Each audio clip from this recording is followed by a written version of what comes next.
Hello my dear student, welcome back to my channel.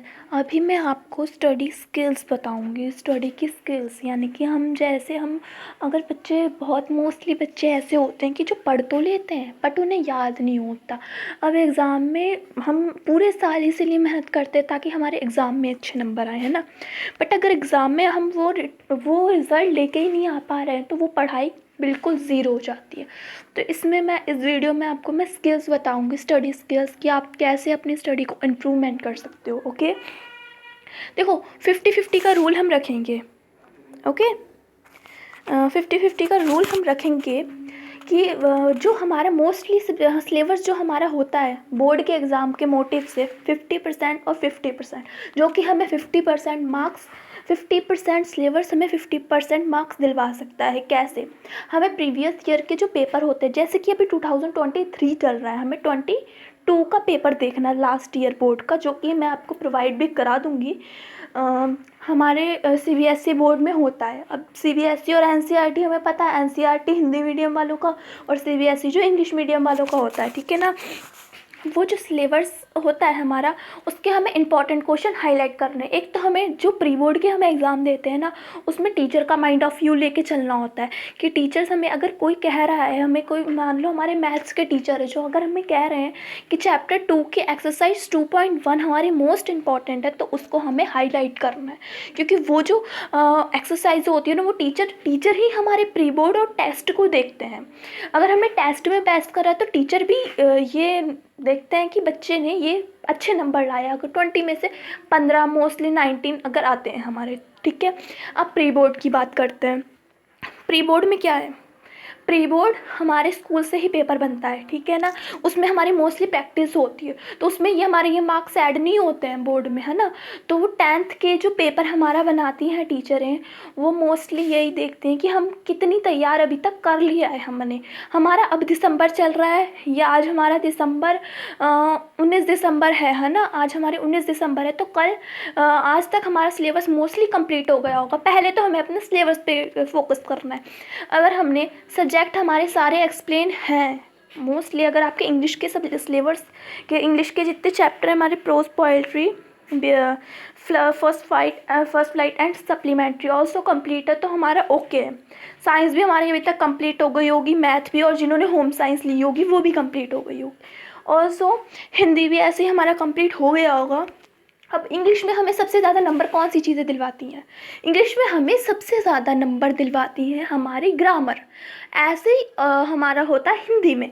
Hindi में हम ऐसे मान के चल सकते हैं हमारे 15 से ऊपर नंबर हमारे ग्रामर में आते हैं। अब इंग्लिश, उधर पोएट्री, प्रोज का जो हमारा सिलेबस होता है ना, उसके जो इंपॉर्टेंट क्वेश्चंस हो तो वो टीचर्स आपको बता देती हैं। आपको कंटिन्यू स्कूल में रेगुलर रखना है। और साइंस में आपको ये ज़रूरी नहीं है कि टीचर्स ने जो नोट्स में, मतलब जो हमें कॉपी में नोटबुक में क्वेश्चंस करवाए हैं वही क्वेश्चन आएंगे, नहीं। वो अलग भी क्वेश्चंस दे सकती हैं आपको, ठीक है ना। वो अलग क्वेश्चन दे सकती हैं आपको। इसीलिए आपको हर चैप्टर के नोट्स बनाने हैं। ये नहीं है नोट्स आप 4-4 पेज के बना रहे हो, 10-10 पेज के बना रहे हो, नो। नोट्स ओनली आपके 1 या हाफ पेपर के कंप्लीट होने चाहिए। और नोट्स किसी और के मत पढ़ना बच्चों, बहुत ज़रूरी होता है। बच्चे ऐसे करते हैं कि अपने नोट्स नहीं पढ़ेंगे, अपने फ्रेंड्स के नोट्स लेके पढ़ेंगे, और वो नोट्स वो पता नहीं कैसे लिखते हैं। देखो बच्चों, पढ़ना हमें है, राइटिंग मैटर नहीं करती है। राइटिंग बिल्कुल मैटर नहीं करती है। राइटिंग आप जैसे भी बनाओ, बट आपको नोट्स कंडीशन एक है कि समझ आने चाहिए। लाइन वाइज टॉपिक बनाओगे। पहले आप एक चैप्टर खोलो, उसको एक पैरा को रीड करो, अपने आप से एक्सप्लेन करो। वो चीज़ें हमारे दिमाग में जल्दी बैठती हैं।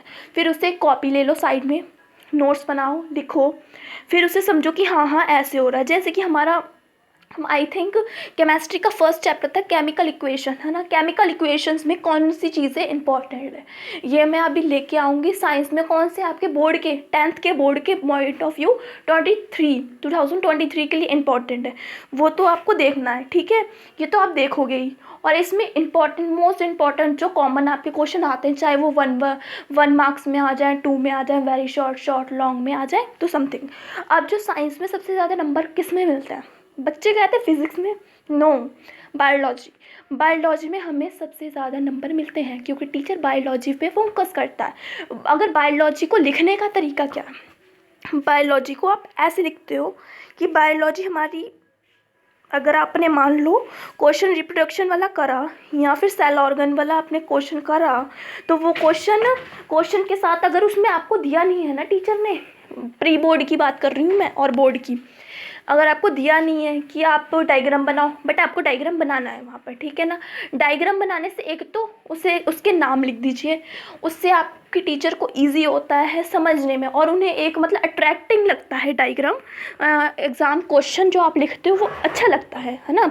तो आप उसके, अगर आपके मान लो 6 नंबर का भी है तो टीचर 6 में से 6 देगी। अगर तुमने उसमें लिखने में कुछ गलती कर दी तो वो डायग्राम पे 1 नंबर वहाँ पर कवर हो जाएगा तुम्हारा, ठीक है ना।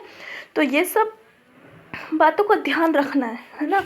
और अब कैसे आपको अपना स्टडी टाइम टेबल मैनेज करना है और कैसे करना है ये मैं आपको नेक्स्ट वीडियो में बताऊंगी।